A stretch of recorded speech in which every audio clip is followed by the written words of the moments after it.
1,000 subscribers, 120 comments, over 100 questions. It can only be one thing. It's the time where I torture myself once again. Ladies and gentlemen, welcome to another episode of Question Mark.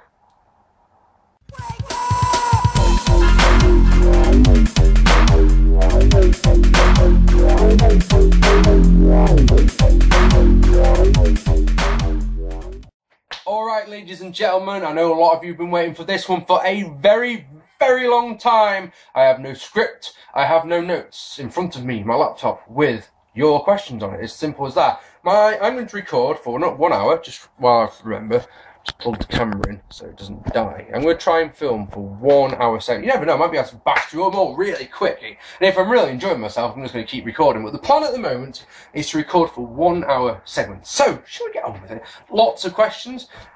Very few troll ones, very few. And they all seem to, most of them seem to have come from the same person, the troll ones. Shall we get on with it? Let's get on with it. So, our first comment isn't a question at all, it's just from Maslingster TV, who says, I have been subbed to you since 2008. That is awesome, thank you. So the first question, Peter O'Hara asks, as a commentator, what do you make of someone like Jerry Lawler pretending not to know what the crowd's Olay and RVD chants were from last week on Raw?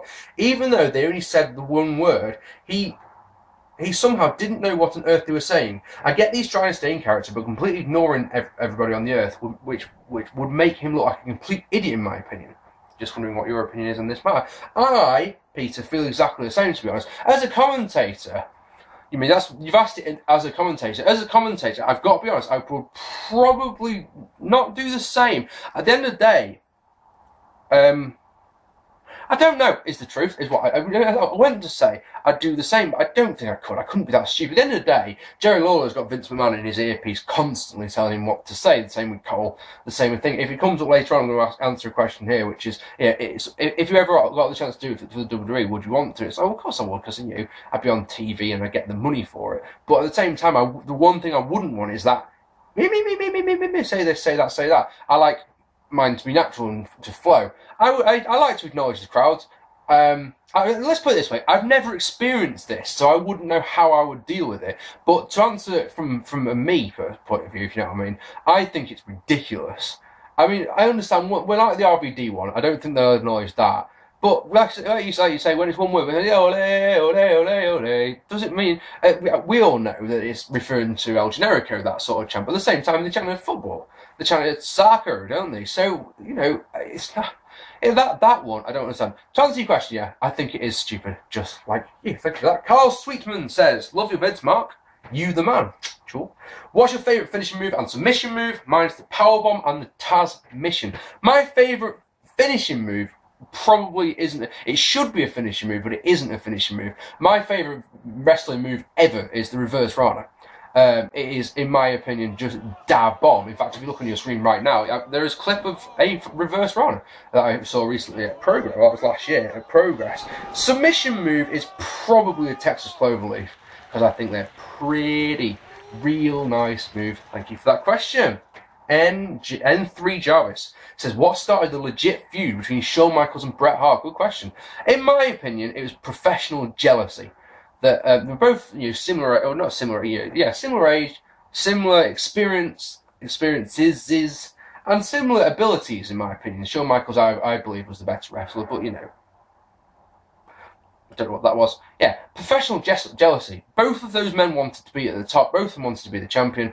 Both of them had an ego to some extent, and of course, Shawn Michaels was experimenting with drugs and all that. And it's just underlying tensions, like if someone pisses you off and you just sort of let it go and then you stew away and think about it. I think it's things like that, because at one time they were good friends, and at the end of the day there's only enough room for sort of one on the top, and I can imagine that being on the top of the pile can be quite a lonely place. Can't be a good thing even, sorry. But yeah, I mean, it's in both the books. I mean, Shawn Michaels' book was ghostwritten, so it's not really a very exactly accurate thing. It's a lot of it's made up, but that's cool. The Raven 361 says, question in capitals, what do you think of smart cities and crowds like the one we had at Raw last week? Do you think they are good for WWE, or do you think they harm the product because of how they boo most things faces do and cheer what the heels do? What do you think overall? Keep it up, bro. 2,000 subs. Here we go. Yeah, thank you very much for that one. First of all, I think every so often it's brilliant. I think if every crowd made the sort of noise that they made last week, every Raw would just be special. Because the thing about that crowd is, I think I said this on my Raw review, at no point did it feel like a 3-hour show. This week's Raw felt like a 3-hour show. The last hour particularly was a long hour to sit through, Whereas last week's show, and not one part of it, did it feel like a long show. Now, the thing about it was, I've said this before, is while we enjoyed the crowd action, I genuinely think that last week's Raw was a very mediocre show. It was a very average show, made better by the crowd. So that, yeah, if we had that crowd every week, I mean, I've been to wrestling shows myself where the crowd is absolutely electric, and it helps so much with the matches because it makes the wrestlers perform better. I believe it gives like something like a championship match. It gives it that big match feel that really helps. The hotter a crowd, the better. And if they are sort of smarky, and if they've gone, basically, I mean, some of the things last week were just, I don't want to cheer for this guy, so I'm not going to. I'm going to cheer what I want to cheer. That bit I can understand. Some people have been really upset about it. I've had a lot of messages about it saying, I can't believe this. I think this is really disrespectful. I think it's all good fun. My deal is simply this: if you go through those turnstiles, if you pay your money for a ticket, you can chant and shout and boo or cheer. Boo or hiss, I want to say that. Boo or cheer whoever you like. It is as simple as that. So if I choose to fucking cheer Dave Rain, even though he's a heel, I will do because I paid my money and I boo him to hell. Because I can, because that's the way I like to do it. If this guy's a clear-cut heel, I will boo for him. I find it hard, is the truth. I mean, no, I'm probably a wrestler's worst nightmare. Because a tag team like the Models, who are my favourite tag team, who are full-on heels, but are so bloody entertaining that you cannot help but cheer for them. And I try so hard. I'm like, no, I've got to boo these guys. I've got to. But then they go and do something that I really buzz off. I'm sure you can think of examples of WWE guys who are exactly that, who are meant to be heels, but you just find them so entertaining.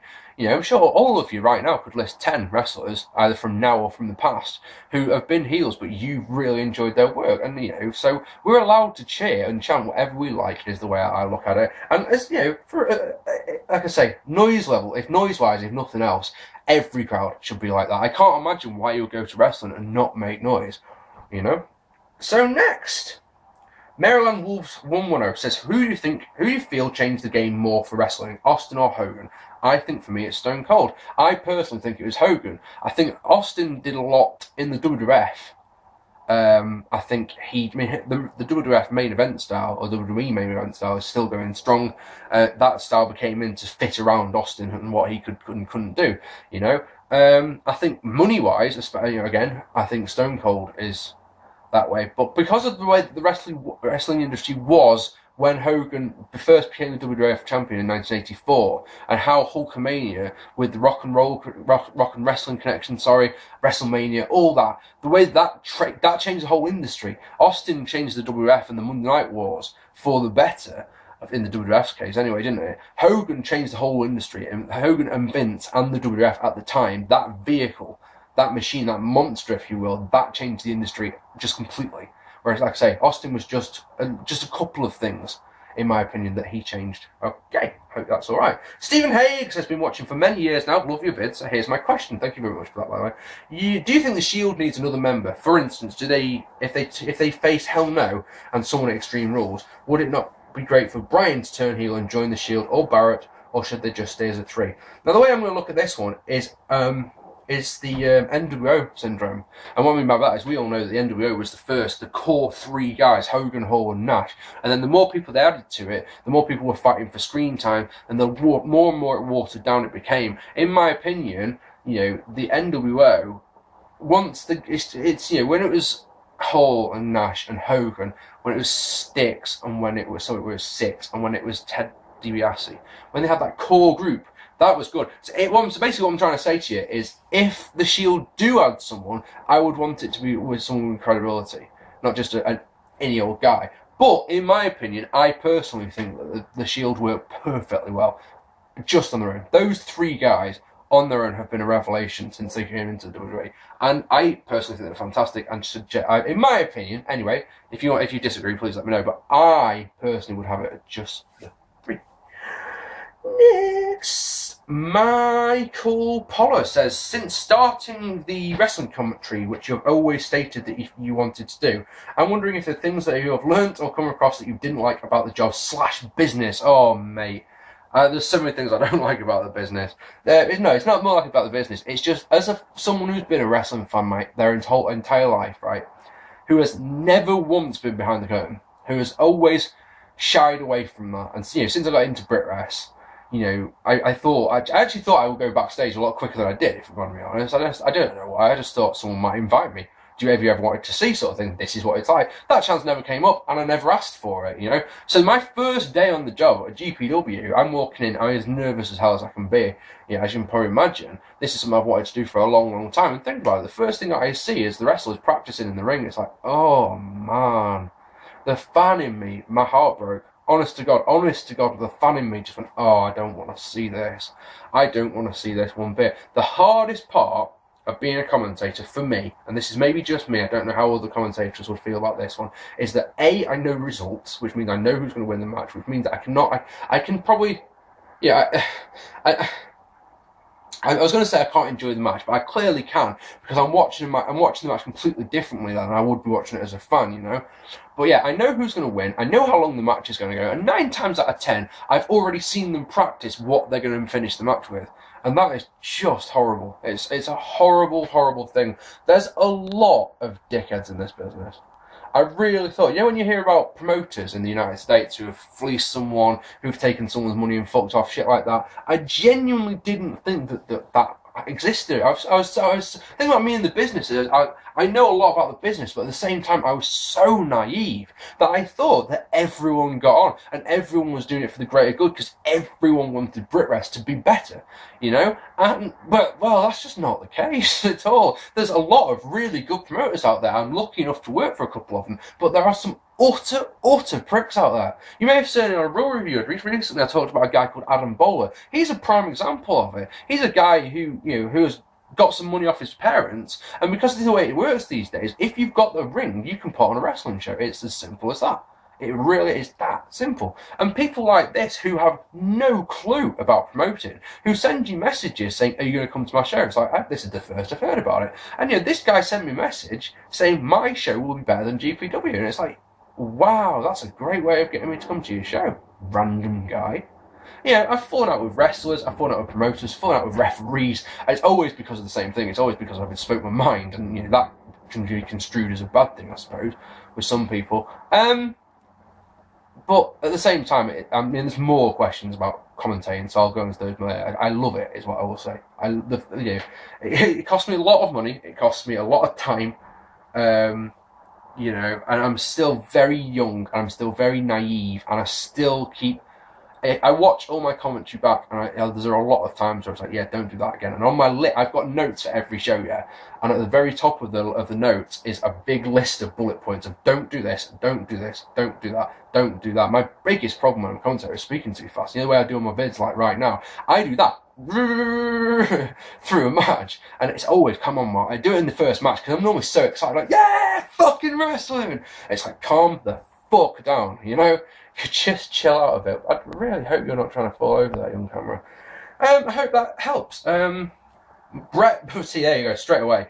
Break Belfast TV says, what's it like being a commentator? And if you were offered, would you join WWE or TNA, and why? So, being a commentator is fantastic. I get to be in the business, but I don't get beaten up. It's probably a great way that I could put it. It's hard. When you get the, we do the production meeting, and they talk about the match, they talk about the card, they talk about who's winning and what. Normally in what time as well, like I mentioned a moment ago. So all of the show. Now bear in mind that I never go to wrestling shows on my own. Normally there's quite a few of my friends in there. And if there's something big going down, if there's some angle going down, I just want to bounce over to them and go, wait till you fucking see what we're going to got for you tonight. And of course I can't. So I've just got to sit and shit and wait for it. Wait to the intermission and go, when someone comes bouncing over, that was sick. Like, yeah, I knew you'd say that. Because when I heard it, I thought, God, so-and-so will really like that. You know, I'm very blessed because I get to work with two brilliant partners. Bobby Cash and Dave Mustard are just wonderful to work with. They make my job very, very easy because they're such pricks. And I don't mean that in a nasty way in any way, shape or form. Both of them are colour guys, and both of them are so easy to dislike that it makes my job, like I say, very simple, because all I need to do is think about things for them to disagree with. It's as simple as that. If I say this wrestler's good, they will say no, he's not, and this is why he's bad.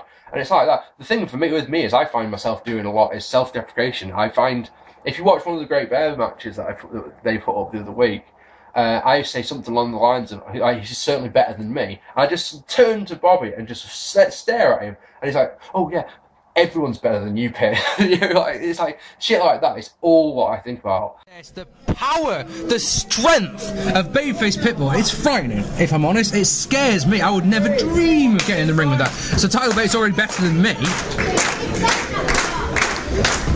Well, everyone's better than you. Thank you. I was surprised it took you that long to come up with that very impressive insult. Look at this! Comes off the... Oh, look at that elbow by Tyler Bate. And it's weird. The other thing about being a commentator, just while I think about this, the problem having no notes, guys, I'm sorry, I'm rambling, is when I first started it, I really thought it was more important to stress what moves were being done, because my colour, when I first did it with David Mustard, I was working colour, he works play-by-play, and I came away from it thinking all he did was talk about the match and not what moves were going on. He missed pinfalls, for example. I've realised, looking back, that it was me who was completely in the wrong with that one. Telling the story of the match is so much more important than the moves. You can completely forget about certain moves, and you can say what a manoeuvre like Vince used to do. If you talk about the story of the match, if you can do that, it's just so much better way of doing it. So what I've tried to do is I tried to do it about half and half, and then I was like, no, it needs to be more. So it's 60-40, and now it's about 70-30 that I'm actually trying to tell the story of the match and why wrestlers are doing what they're doing, and telling the backstory as to why this has got there, because there's a very good chance if someone picks up that DVD that they've never seen GPW or Great Bear, and they need to know why this match is happening. I also, especially with Great Bear, because with GPW, I'm not allowed to talk about any other feds. So with a Great Bear, I go to great lengths to tell the viewers where this wrestler's been, where they come from, who trained them, what their finishing move is, what championships they've won. I want to give out as much information about this wrestler as I can, just in case, like I say, that no one's ever seen it. To answer your question, because I could ramble about this for hours, and there's more questions about commentary. I love doing it. I am such a blessed person to be given a chance to work in the business. All these years of talking wrestling on YouTube videos is all for this, in my opinion. It's all of it has led to this, and now I get to work with a company as big as GPW has got this name value. If someone sees it, if I have a CV, for example, I'm applying for another commentary job, I'm really hoping that they will look not only at my work, but if they look at my CV, they'll see, oh, he works for GPW have been going for 10 years, they're a really big fed. If he's good enough for them, fuck, he's good enough for us. That's what I want. I would love to do this for a business, for a living. To answer the other part of the question, if I was offered a job at WWE or TNA, I don't know. Because I've never thought about doing it, and secondly, it's what I said before about having Vince in your earpiece telling you what to say all the time. And of course, the other thing about it is that if I make a mistake at the moment, A, it can be edited out, or B, only a couple hundred people are going to see it, tops at the moment, because of the DVDs or vids on YouTube. If it's live on Raw, to millions of people, man, look at me, I'm the guy who reviews Raw, who takes the piss out of Michael Cole when he fucks something up. Imagine that. So next, thank you for that one, Break Belfast. Ross Braffett says, you're an evil boy, Ross. You say if you had to pick, had in capitals, to pick between having Chyna's head on Nicole Bass's body or Nicole Bass's head on Chyna's body, which would you pick? Now, firstly, why would you think, of all the things that you could ask me, that's what you thought to yourself? I'm asking that. I mean, can't I just have Chyna all together, not Nicole Bass? Oh, because she's the better looking one of the two. Just about. Nicole Bass's body with Chyna's head, because Chyna's got that disgracefully massive clitoris, hasn't she? And that are just all we kind of wrong.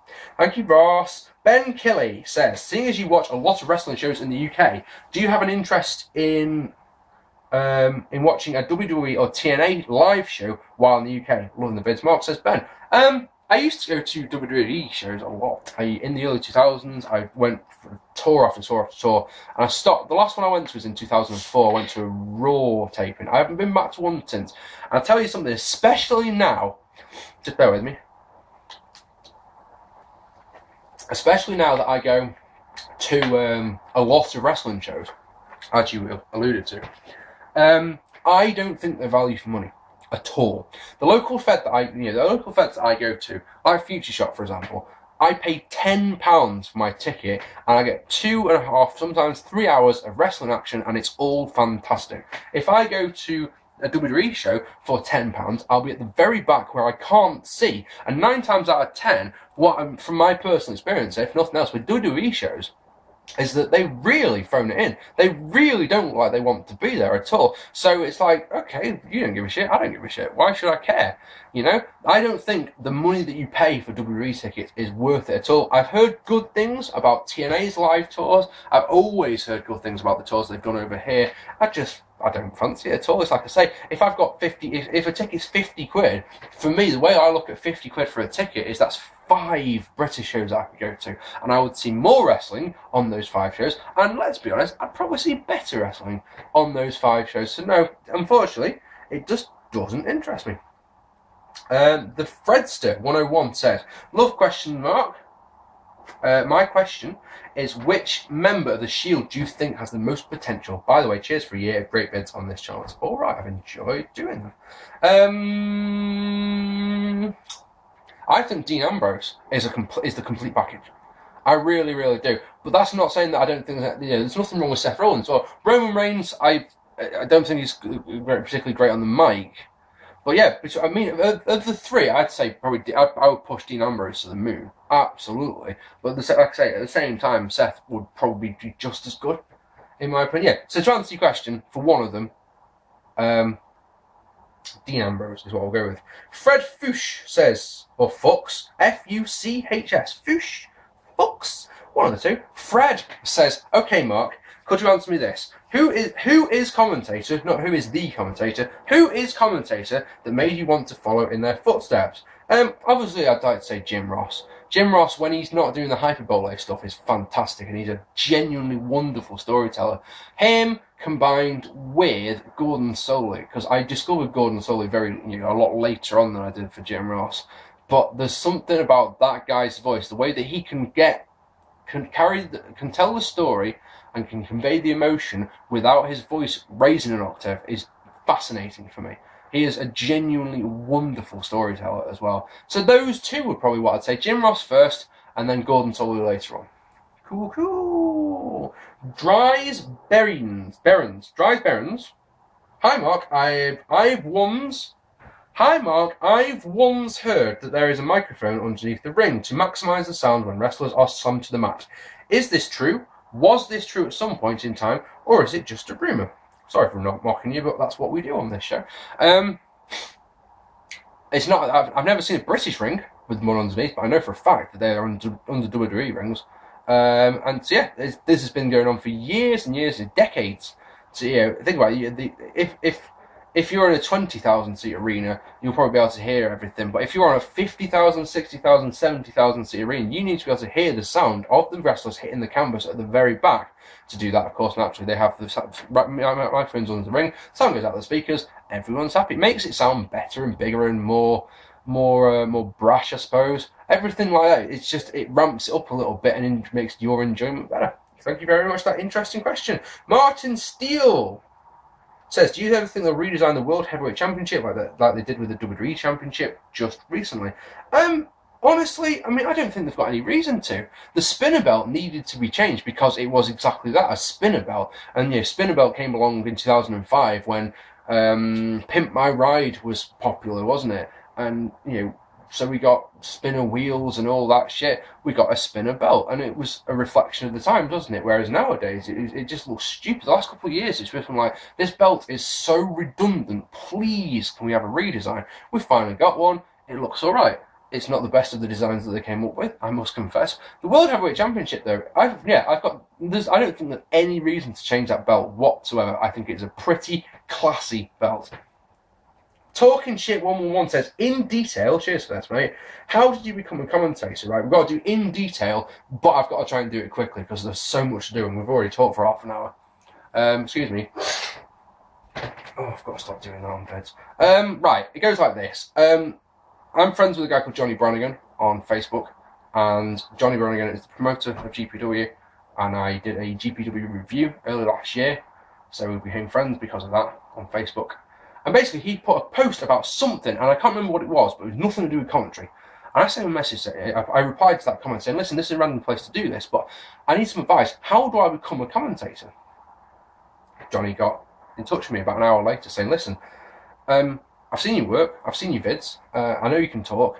I'm looking for a new commentator for August, I think it was. No, it wasn't. It was for the June or July show. And would you be interested? I'm like, fucking course I would. Damn right I would. And he's like, right, okay, I'll be in touch. And then I didn't hear from him for weeks and weeks and weeks and weeks. And I sent him another message saying, do you still want me or not? And he basically said, we do still want you, it's just not yet. We want you for the August show. I was like, oh, cool, August is my birthday, fantastic. So I got in touch with him a couple of weeks before the August show. Do you still want me? I do, but not this show. We've got a guy from the training school who's going to be starting on the commentaries, and that was Bobby Cash. His first show was the August one. And then, yeah, it went by, and 2 weeks before, a week before the show, the September one, because I'm starting to think he's forgotten all about it. I sent him another message saying, just throw it out there, just in case. Do you want to use me? And it's always like a light bulb moment sort of thing. He's like, yes, I do actually. You're on the show next week, and it's like, bah. This was on the Friday night, a week to go, Friday night. So yeah, Friday before the show, I got my call up. You start in a week's time, and it was no time to be nervous then. Let's get on with it, And what made my life so easy, and I thank him about this to this day, was a young man called Bobby Cash got in touch with me and said, right, are you ready to do this? And I was like, well, not really. What do I need? So he told me all the things that he does and all the preparations he does. And then when I got to the show, despite the fact that I know 3/4 of the roster, he went round with me, introducing me to everyone, which made me feel so relaxed. And Bobby does that. I don't get nervous when working with Bobby because it's just going to be fun. So that's pretty much it. I was taken up to the balcony, we did a sound check, I was introduced, which was awesome, and then, yeah, we got on with it. Me and Bobby went through the show, and it's weird because I listen to that commentary back now and just go, oh, this is terrible. But when you're off and running, I was, and I went to the promoter afterwards, and I shook his hand and said, listen, if I never do this again, I've had a chance to do it. My voice is on a DVD out there, and that's just awesome. That pretty much is the short version. Wow, we did that in 3 minutes. Look at that. That's pretty much how we did it. I'm a very lucky man. It was literally a chance. It was I sent him a message, I replied to a comment just saying, how would you do it? Tell me how, so I can look into doing it. It's like, do you want to do it? Yes, I fucking do, actually. And that was that. And that's the way it went. It was just one of those things. It was one of those right place, right time. It's simple as. And now I love being part of the family. I love working with GPW. Ben W241 says, hi, Mark. Loved your channel for years. Hoping for more years to come. Hope so too. My questions: what ambitions do you have commentating? Do you have any long-term aims as to where you'd like to get to?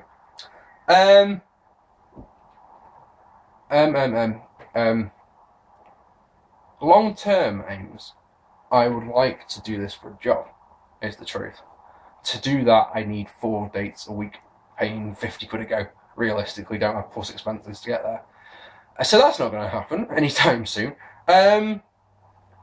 I would like to be a commentator. I've found something that I really am.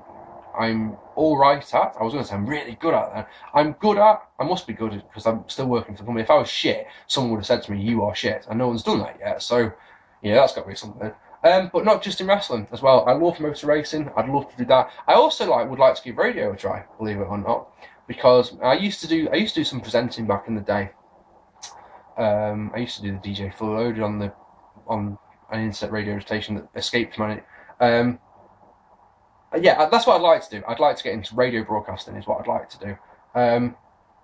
Or I'd like to pretty much do this. I would love it if YouTube could become my job. I would obviously need to get a lot of subscribers for that.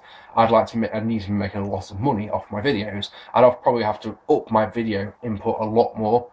I'd probably be having to do vids every day. And, good content every day as well. Yeah, with commentary, I would like to get a couple more gigs where I get paid, and I get paid a fair amount, And I also want to use that as a springboard because I'd love to get to know how you book a Fed. I'd like to get to know the inside out of all aspects of wrestling, because I think one day I would like to give promoting a try. To be honest, I'm the guy who sits and moans about everything, so why not book your own show? Sort of thing is what I'm thinking, you know. Cool. Lucifer's Angel 619 says, where were you on the night of April the 7th? I was at HXC with you. Ex-Prentas says, will there ever be a one-night only return of the IWF? You know the answer to that. You know the answer to that. You already know the answer to that, because I can't do it again. Deal is, you all know, I had a Sony laptop that died, and it's well and truly completely died at once, yeah?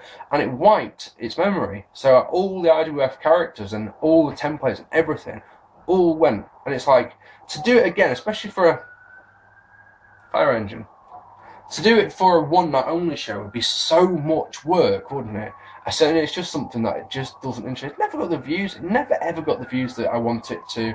And it was, the thing about using the No Mercy system is you were very limited as to why matches were happening. Most of the matches that happened in the IWF were because someone had interfered in someone else's match, and that person got vexed, and they were now having a match. And that just happened again and again and again on a cycle, didn't it? So there wasn't really a lot we could do storyline-wise, you know? So, no, unfortunately, you won't see. You won't see. Which wrestler, Mohawk4444 says, which wrestler, if any, do you think is most appropriate to end the Undertaker's streak? Not at all. Don't think the streak will ever end. I can't ever see it.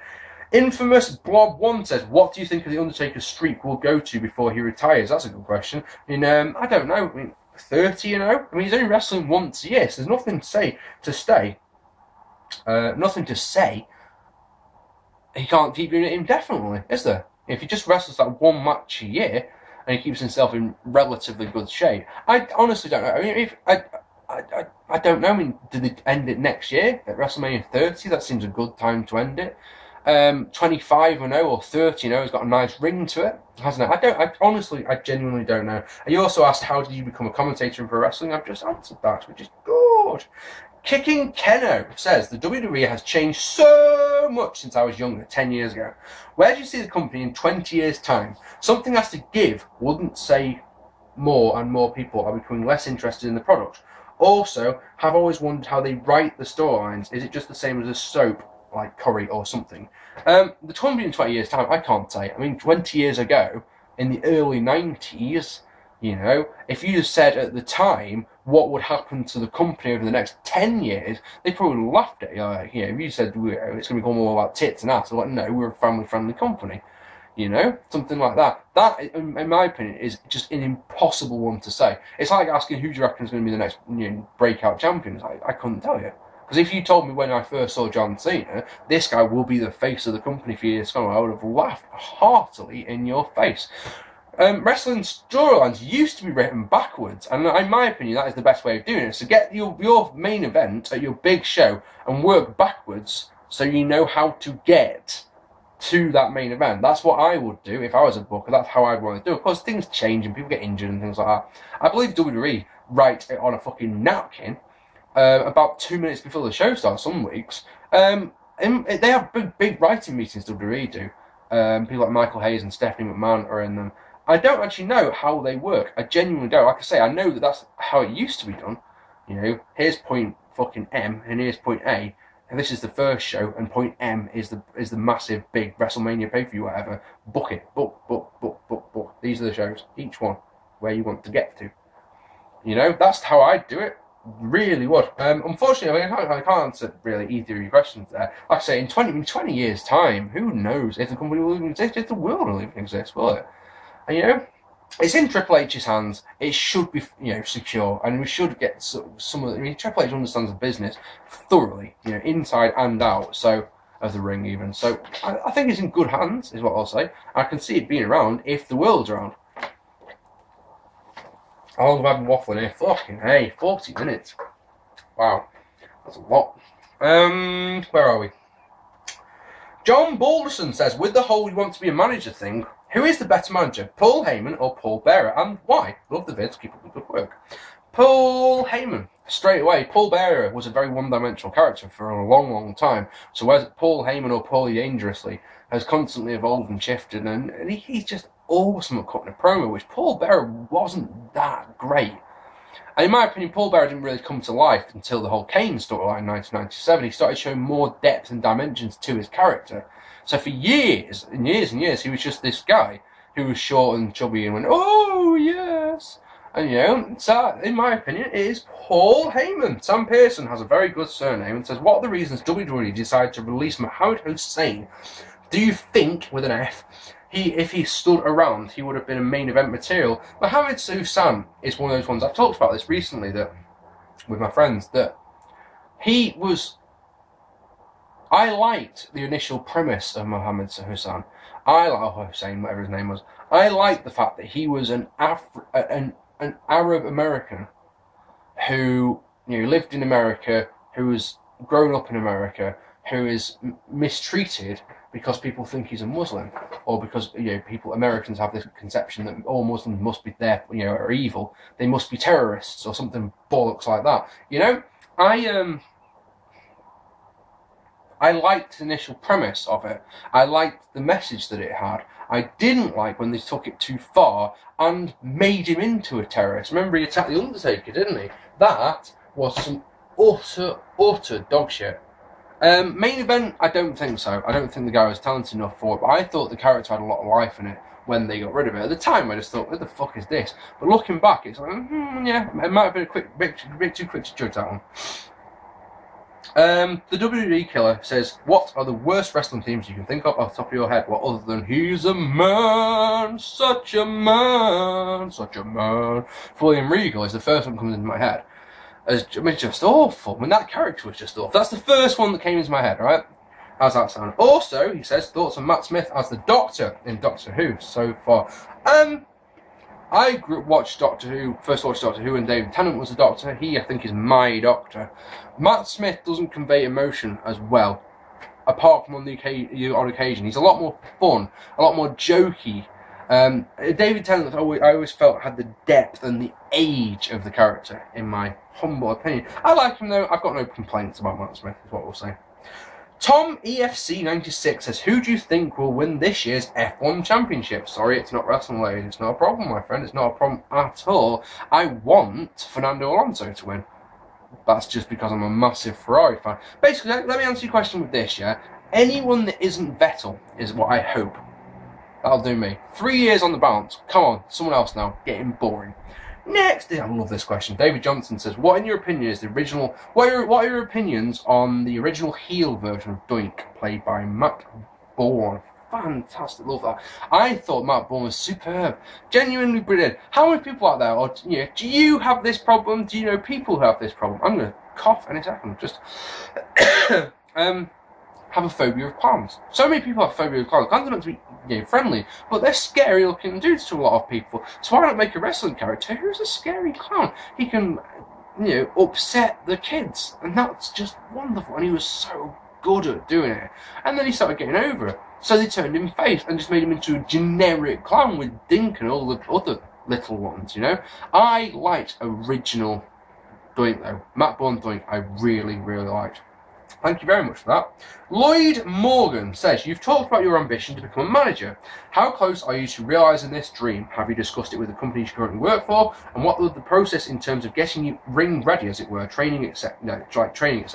Congratulations on the milestone. I think this is the most professional channel you've had from a creative output perspective. Good job. Thank you very much for that last one, Lloyd, especially. We tried to not do the haters and shooters and shoots and arguing with people on the internet if we can help it on this one, because I want to keep this one going, you know, and the less reason I've got people to flag my vids, the longer it's going to last, isn't it? I'm pretty certain that the two promoters that I work for know that I would like to give being a manager a try at the moment. I haven't mentioned it to them. I've just, you know, I've said it on vids, said it on Facebook and that, you know, I put a picture up of myself and like, yes, this is a heel manager. I've been in talks with one company about being a heel manager, and it hasn't gone anywhere yet. I haven't had a reply to my message, and that was 2 weeks ago now, so I'm not going to get my hopes up or anything. If it happens, it's going to be years away. in my opinion. I don't think I'm even close to being ready for it. I mean, I haven't even tried it yet. I would like to get some in-ring training so that if I'm needed to take a bump, I know how to do it correctly. You know, and I don't know. It's something I've not really thought about. It's something I want to do. Now that I've become a commentator, it's like the next dream is to become a manager. The companies that I work for have already got heel managers in them who are far superior than I could ever be, in my opinion. So I'm not needed. It's not something I push. It's not something like I go to the promoters like, dude, you really should do this for me. I'm so much better than him, than the heel manager we've got at the moment. It's like, because I'm not a tried or proven entity, and you know, I don't believe that I am better than these people. So that's that, really. I mean, it's something that I would like it to happen. I hope it happens one day. It's not something I'm pushing for at the moment. Thank you very much for that one. BCFC87 Francis says, have you ever seen the great Hogan Insecurity against Great Muta in '93? I was very much impressed. It's a shame he didn't do them in the US. No, I think that whole match is pretty damn fantastic, to be honest. One of Hogan's better matches for certain. It's on YouTube, the whole thing. Go and look at it for him, man. Yeah, like that one. And then there's people talking about themselves. Fox Star Killer says, my question is, what are your thoughts on No Mercy 99, the US version, and WrestleMania 15? Ah, you see, the 2 episodes of 1999 sucks that I didn't do. Also, are you still doing 10 years ago the Lost shows? And if so, when will the next episode going to be done? I am going to do them. Trust me, I will do them. I just don't know when. It's a timing thing. It's if I've got enough time. If I look at a calendar month and go, do you know, I'm not doing many vids that month, you know, then we'll go in. Now I'm going to be starting the 97th Heaven up. It could be ages. It genuinely could. Think about it, I'm going to have, if you just include the 2 of those a month, sometimes 3. Let's say 3 for an ECW show. Add to the 10 years ago, that's 4 already. If there's a WWE pay-per-view that month, that's 5. Add to that another 4 Raws on top, that's 9 bids. Round it up for a future shot review or something like that, that's 10 bids that I'll do that month. That's a lot. So slotting an old episode 10 years ago in would be difficult. You know what I mean? They will get done one day, I guarantee it. So, I wish I knew how many question marks I have seen because I love them, says GQman007. Congratulations on 1,000 subs. My question is, what is your opinion about how Twitter has changed the business? This has happened in a lot of ways, so feel free to talk about what stands out the most to you. Cheers from New York, and here's to 1,000 more. Twitter has made it easier to interact with your favourite wrestlers. If nothing else, that is fantastic. How many of you out there have had a tweet retweeted by a wrestler? Because I have, a famous wrestler. I've had quite a few. And it's brilliant. You know, it's a genuinely good feeling. And it means that you can feel like you've connected with that person, which is great. 20 years ago, 10 years ago, you couldn't do that. And you couldn't dream of doing that. Imagine if I had a way where I could send John Cena a message and there's a good chance he'd read it. You know, you'd have to write to him. You'd have to take a chance on an email. But, you know, you could write, you know, just watching this match. Jim Ross's commentary is fantastic, which I've had in the past. Jim Ross has retweeted it. Like, fucking yes. That is genuinely fantastic. It's another way of interacting with your public. It's another way of advertising. I primarily use Twitter to talk utter crap, so that people will join me on there, so I can use it as an advertising tool. If people are following me on Twitter, they will know when my new vid is up. You know, does that make sense? That's the way I look at it. I don't know if wrestling uses it like that, but it's a great way of getting news out there. If there's a problem with the venue, you can send a tweet out, listen guys, you know, we can't do the show tonight, something like that. It's all good. I think every wrestling company out there should properly embrace not only Twitter, but their Facebook. They should all be on YouTube by now. You know, even if it's showing, it should just showing one match from each of their shows. Just choose one. Choose, like, you know, think about what you think is the best match on your card. Then choose the second best match on your card. Then choose the third best match on your card. Put that match onto YouTube. If you want to see more, this is where you buy it. You know, so many wrestling companies out there just don't do that, and I just don't understand why. Why wouldn't you take the chance to use this revolutionary tool that is free? It's free to do. It costs you nothing at all. Take it, man. Take it. So Twitter is a good thing in my opinion. Mr. Horror Film Fanatic says, should WWE bring back a cruiserweight division, and if so, which superstars would be the breakout stars of the division? Absolutely not. Do you know why? Because every time they do it, they treat them like jobbers, complete and utter jobbers. And so, you know, they put on these really great matches, and when they're in their own weight limits, they're really good. But they put them against the big guys that the WWE always have, and they just get battered. They just look like complete jobbers, which means you can't ever take them seriously, unless they're pushed in such a way like Rey Mysterio was, so you can go between them. Just absolutely 100% not. Ryan Hunter says, if you could manage one British wrestler, who would it be?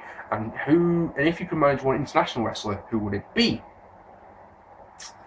British wrestler. And the thing about both, to answer both your questions, right, the first thing that pops into my head is wrestler A or wrestler B. Right, let's use Dave Rain, for example. Dave Rain. I could say I would like to manage Dave Rain. The thing about Dave Rain is that he's perfectly comfortable on the mic as it is. So I would want to manage someone who is a good wrestler who isn't particularly good on the stick, because surely that's what a manager's there for. So on both counts, although I can't give you any answer, I can't give you an exact answer. I'm hoping that answers your question, because, like I say, if I want to be a manager, which I do, I want to be paired with someone who's a great wrestler, who's, like I say, is not great on the stick. Is what I would want. More than anything, that is exactly what I would want. So I can do the talking for them. They can just stand there looking mean, and when the bell goes, they're just awesome in the ring. Because that, of course, would make my job easier. He's also asked another two. What do you think WWE and TNA could do to improve? See, please don't ask me questions like this, because they take too long to answer. WWE needs to drop the third hour off Raw. Right? For a fact. WWE needs to drop its Divas division completely. WWE needs to drop one of the Intercontinental or the United States Championship. They need to be merged. They need to drop one of their championship belts as soon as possible. They need to start making SmackDown live, because it means that, I mean, I don't watch SmackDown because I know what happens on it, because I get told. You know, whether I want to or not, someone will always come online. This is what happened on SmackDown. I didn't ask, but thank you, I suppose. Now I don't have to watch it. You know, they need to make SmackDown live on a Thursday night, so that it becomes must-see TV again. Raw, you don't miss, because it's, you know, all the big events happen on Raw, don't they? SmackDown has never had that chance, because it's, you know, I mean, big shit does go down. It's just, it's not a surprise, because you've already been told, because it's taped on the Tuesday night. TNA needs to focus on being as different as possible to WWE. So, for example, their X division and their Knockouts division, the things that brought them to the dance in the first place, that made people sit up and take notice, are so badly ignored. That those two things, I think they should bring back the Hexagon ring, not just because it's visually different, it is a completely different thing, it sets them apart. They need to be an alternative product to WWE. People need to go, right, I can see WWE anytime, what's this? They turn to TNA and go, wow, I've never seen that before. That's what needs to happen in TNA, and it doesn't at the moment. TNA is better at the moment than it has been for a long time. I will happily watch Impact. I did that, that's my remote controller, me turning Impact on. Don't know why I did that. You get actions with Marc P, not just talking shit, you know. Yeah, I watch Impact most weeks now, and I can't ever come away going, yeah, that was shit, wasn't it? At the moment, you know, there are some crap stuff on it, but the actual in-ring action, especially, is perfectly acceptable. And then that's what I'm tuning in for. With Raw again, just going back to Raw or WWE, way too many promos are scripted within an inch of their life. We saw last week when Randy Orton forgot his lines. I can't believe I forgot to mention that on my review. I even had it on my notes. Yeah, when they forget what they've got to say, they just goes putty. The brain just goes, well, I don't know what to do now. They have to improvise, and that's the whole thing. In wrestling in general, improvisation is completely lost, in my opinion, and that's something that I really feel needs to change. What if you put 5 British wrestlers to go to WWE or TNA, who would they be? I would take Jack Gallagher, I would take Zack Sabre Jr., I would take the man known as Adrian Neville. There's 3 for you straight away. Probably MK McKinnon, because he's awesome, and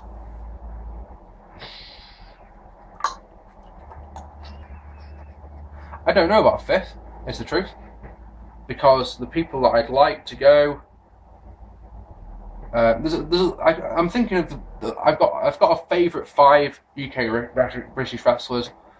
So any one of them, so Dave Rain or Josh Bowden, or Danny Hope, or Jerry Hayes, or Dangerous Damon Lee. Any one of those 5, I would happily send over them because I know that they could do it. They've got the performance, they've got the talent in them. Next, Ian J. Christ, who is a wrestler that I know for GPW as Ian Field. To what extent did Gladiators deplete the talent pool of performance athletes in the UK in the 90s? How the fuck should I know the answer to that, dude? Honestly, I have no clue. Did Gladiators deplete the athletes? I mean, they must have taken a lot of athletic performers. I don't know if you talk any way away from the wrestling business, because at the end of the day, I know very little about the business in that time period, in the early 90s especially. Not a clue what was happening around this country. I just know that it wasn't on TV. So I'm sorry, Ian. We can talk about that on Friday if you want. In fact, I'm going to make a point of talking to you about that on Friday. For goodness sake, Bobby Cash says, why are you not as cool as the Bobby Cash? Because I'm not as good looking as Bobby Cash, because I haven't got as much money as Bobby Cash, because I'm not as talented as Bobby Cash. How's that sound?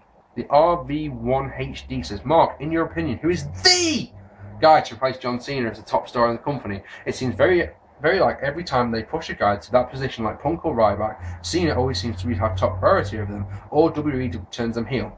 I think Ziggler would be perfect in the role. He reminds me of the work rate of HBK in the 90s. Brian a close second. This is what I talked about earlier, didn't I? I have no idea about that, because, like I said, if you told me in 2002 that John Cena will be the face of the company within 3 years, I would have genuinely laughed at you. I've been watching Backlash 2003, part of my 10 years ago series. Cena versus Brock Lesnar is one of the matches on that for the WWE title, and it's so apparent that Cena is nowhere near ready to be anywhere near the main event, let alone a title match. You know, it's so. John Cena, took 2 years to get into the position where he's to win the championship. It took him another couple of years after that to be polished. So to be the face of the company, honestly, I can't answer that. I genuinely don't think it's going to be any of the current crop, though. I mean, I genuinely don't. It could be anyone, though. It genuinely could be anyone. That's the thing, isn't it? I just don't know. I just don't know. But that's the thing. That's the type of question that I don't like getting, to be honest, because it's one of those. I feel bad that I can't answer it. You are right. Dolph Ziggler will probably be perfect in the role if he fucking starts bumping too hard. Maybe, Daniel Bryan. Maybe both of them great wrestlers, but great wrestling isn't as John Cena proves week in week out. Great wrestling isn't what puts you on the top. I wish it was. Jesus Christ, I wish it was. So let's do one more, maybe 2. Nando Torres CFC9 says, I have 3 questions, so that's why we're going to do this one. The Rock versus John Cena 3. Who do you think will win? Who do you want to win? And why? I think Cena will win. I want The Rock to win. I think Cena will win because Rock's popped down. It's that simple. I really don't hope it. I really hope it doesn't happen again, though. I don't want to see that match again. I really don't. Do you think The Rock is worthy enough to end the Undertaker's WrestleMania streak? Talked about it already now. What do you think of Ryback's Feed Me More? Oh, he also asked, if not, who? It's like, no one. No one's going to win the streak. What do you think of Ryback's Feed Me More chants? Do you like them? Find them as annoying? Or do you just not care? That's actually 4 questions in one question, isn't it? Bit cheeky. It's easy to chant. The crowd like it. I don't have an issue with it. I wouldn't chant it myself. If you chant it at an indie show anywhere near me, you'll get punched. But, first of all, you wouldn't get punched, but you'll get a disapproving look is what you'll get. John James Lincoln says, do you think Benoit and Eddie would have been as successful as they were had they been in the WWF during the early to mid-90s? I don't know, because the thing about it, that Eddie Guerrero was, both of them were in the company for 4 years before they got their big pushes. So, I just don't know. I just don't know. Would they have been lost in the shuffle? Would they have been able to keep pace with Austin or Rock or Triple H or The Undertaker? Who were the big stars of that time? Or Mankind or anyone like that? I just don't know. I just don't know. I think both of them, let's put it this way, I think if you're just going on ability and on look, both of them had it in spades. Benoit just didn't have the mic skills. And Eddie Guerrero, unfortunately, was given the Cheech Marin type, Latino Heat sort of character, which I think put his career back years, is the truth. But at the same time, when he came into it, he was so messed up on drugs that there was no way he could have been champion, could there? What are we on? 17. One more. One more. NWO Wolfpack TV 2013 asked me 7 questions, which is thingy. So I'll answer the first one, just because it's the top one. As a self-proclaimed enthusiast of pro wrestling psychology, why do you continue to damage this declaration with your mocking of Kevin Nash's bump count during matches where there is little psychology and a giant taking multiple bumps during a match? Anyone want to explain this one to him? Because I've explained this one to him so many times. So many times. I mean, so many times. The whole game, how many bumps did Kevin Nash take, is a joke, alright? It's a fun little thing that we do. We've been doing on these vids for years. I'm sorry. So much shit in my fucking lungs. Yeah, Kevin Nash is a big man who, psychology-wise, shouldn't take any bumps at all. And therein lies the humour, which is that it's how many bumps will Kevin Nash take? You know? He's got yes, he's a guy who shouldn't take bumps, but he's also got quite an image, quite a thing of never taking any bumps at all, you know? So it became something that started off as a, look, Kevin Nash took 4 bumps in a match, so people send me messages to this day about it. One of the reasons why people wanted the 97th Heaven series back was because they wanted to play along with this game. Now they get to do it many times the rest of this year. If you don't like that, dude, it's one of those, go away then, because I'm just having fun on my vids, alright? I'm just having fun. Psychology, to me, is the most important thing in a match. That is just me having a laugh. Normally, because I think the WCW matches are awful. Kevin Nash's matches, I mean, off the top of my head, I'm struggling to think of 5 good ones in his whole WCW run that I've seen, because of course I haven't seen that many. As a rule, they're shit.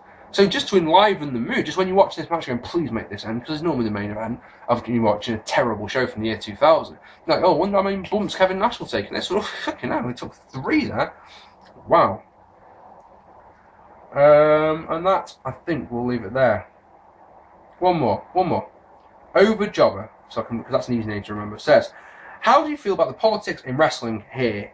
How do you feel about the politics in wrestling? Have you ever experienced it while you've been in the business? You do awesome reviews, well-deserved subs, mate. Keep going. Thank you very much. Overjobber. I haven't experienced politics per se, but I've seen enough of them in this little business of ours, in wrestling. Once again, naivety. I was so naive. I thought wrestling was one big happy family. And of course, at the end of the day, it's not, because, you know, everyone is out to get each other. At the end of the day, there's only so many spots on a show. And so kissing ass to the promoter, for example, I've seen done a lot. And, you know, it's, the boss's mates. None of the companies I work for, I go to, I've just, if you're on the UKFF, for example, you see shit like this all the time, and it's just like, wow, you know, I was so naive, I was so clueless coming into this, I didn't think this existed. And it does. It's a lot of it.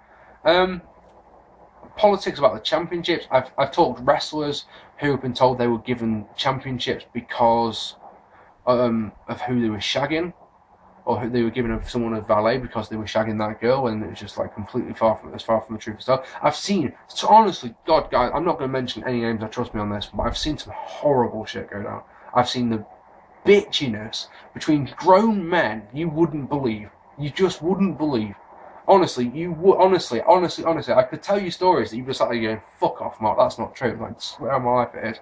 I swear on my life. And of course, one of the hard things about that one is that I don't really have a release about it, because I haven't really got anyone I can talk to about it. Because a lot of the time I've been told things like this in confidence, and it's like, well, I'm not going to go and tell anyone about it, because the person who told me their trust is too important to me. You know what I mean? So I can't go and tell my friends about it. Like, you wouldn't believe what Wrestler A's just told me about Wrestler B. You wouldn't believe it, mate. This is fucking sensational. This will ruin him. I'm never going to talk to this guy again because of what he's done, sort of thing. You're like, no, I've just got to keep this one to myself. Right, I'll write a book one day, and then you'll see. Ladies and gentlemen, unless I'm very much mistaken, I have talked for 1 hour. We're not even halfway through the questions. So this will be a multi-part video. So I hope you've enjoyed this part. Look for the part 2 in a couple of days' time. I really thank you so much for the questions.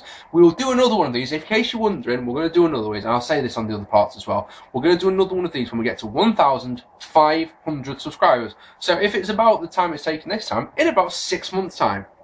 No Q&A for 6 months. Hope you enjoyed this. Sorry I've waffled a lot. I don't have any notes. I don't have a script. Sorry if I haven't answered your question. Don't worry, it is coming up. I'm going to answer all of them. There hasn't been one question so far I've gone, fuck answering that one.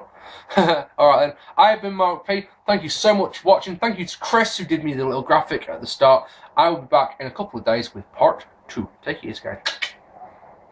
Long ass video. Far too long.